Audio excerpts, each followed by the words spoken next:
What's going on, YouTube fam? It's your boy Tony 2 times, and we back with another episode of Hood Tales, man. Before I start, be sure to tap that like button. It's free. It helps get the video out there. Definitely watch this video to the end to hear the full story and all the details in the case.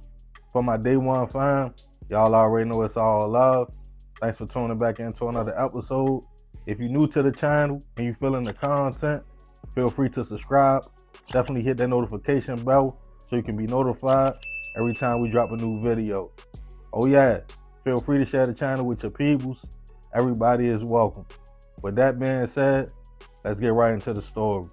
In life, we all try our best to navigate this world we live in.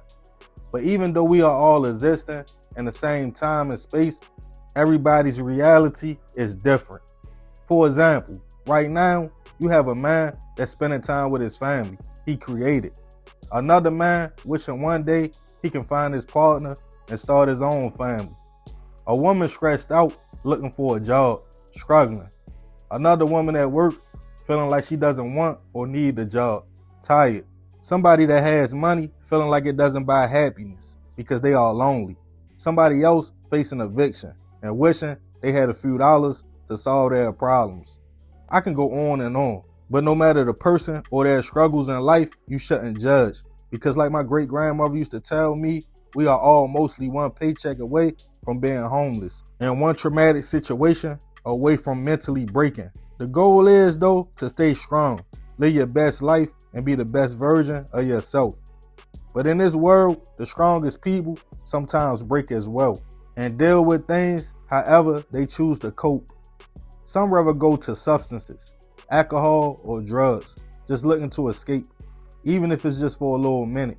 While hopefully one day they shake back, depending on your environment and that vulnerable state, you have people who will take advantage of you.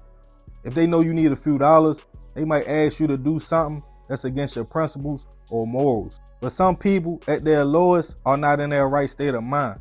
And being what some consider weak in a place where only the strong survive can put you in a dangerous position.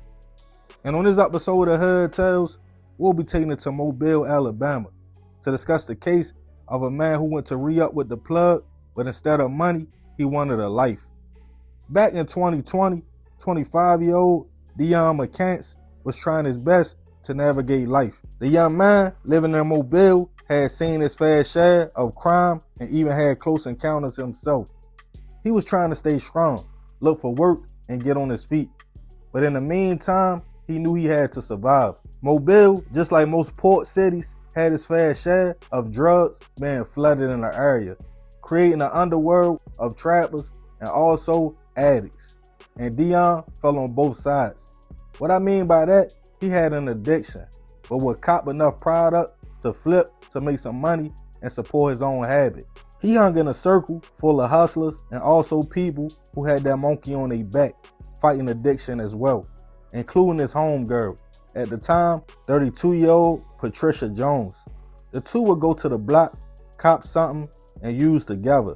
It was a normal thing. So on a summer day, July 3rd, 2020, Dion and Patricia went to Pritchard Avenue and St. Stephen's Road in Mobile to see the plug and get right. The location was always jumping, full of activity, with a beauty salon right across the street. The plug, who we will call Joe for the sake of the story, was making plays when Dion approached with Patricia with him. As they bought their drug of choice, Joe was looking across the street at the salon where everybody was hanging at. Over there at the time was another young man, 21-year-old D'Angelo Nisby Jr., nicknamed D-Lo by family and friends. Joe looked at Dion with a smirk on his face and stated, "Yeah, dude over there owe me some money." Speaking in reference to D'Angelo, he told Dion, like, if you want to make a quick 300, I got a mission for you. All you got to do is go over there right now and shoot him for me. Dion at first looked confused, but with his addiction calling and thinking about the money, he sat pondering on the request. But after a few minutes, 9 shots shook the busy block and people fled the area. Local police was called to the hair salon to find D'Angelo suffering from a single gunshot wound, and unfortunately, he wouldn't survive his injuries. Police at first had no leads or suspects, but with the area being heavily populated, they wasn't worried about it and figured somebody would come forward with information. And they did. Tips came in, pointing to Dion as the trigger man, and they also stated Patricia was with him. Just 3 days after the incident, both were picked up for questioning. Dion tried to deny the situation, but Patricia, feeling like she was being accused of something she didn't do, admitted she was dead, but wasn't the shooter. When asked who was, she attempted to keep the street code and not talk, but with witness statements, both were taken into custody. At first, charged with first-degree hit and other charges as well. While sitting in jail fighting the case, Patricia had a change of heart. Her lawyer advised her to talk to police, and she did. She broke down what happened that day. She stated her and Dion was just going to get high when their plug offered him $300 to shoot D'Angelo. She claimed she didn't think nothing of it, thinking no way Dion would do that. But minutes later, he did. With that, she was now the state's key witness and agreed to testify.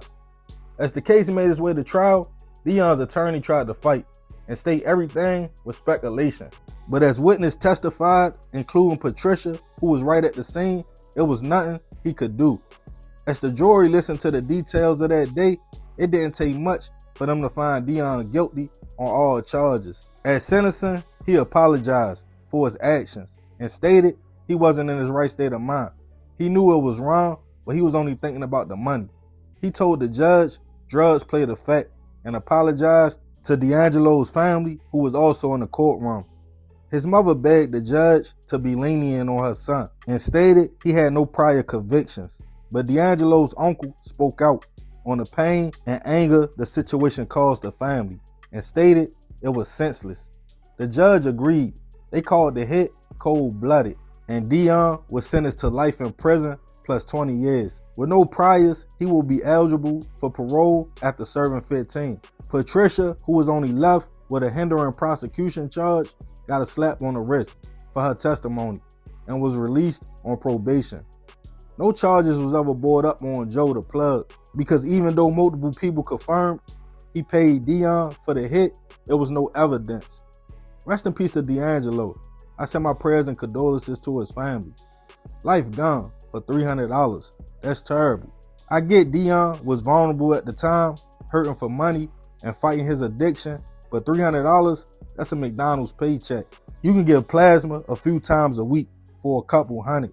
Bro literally threw his life away and took a life for pennies, commissary money. The cold part about it all, Joe was playing chess. He seen a vulnerable person, used him to make his move on somebody he wanted off the board.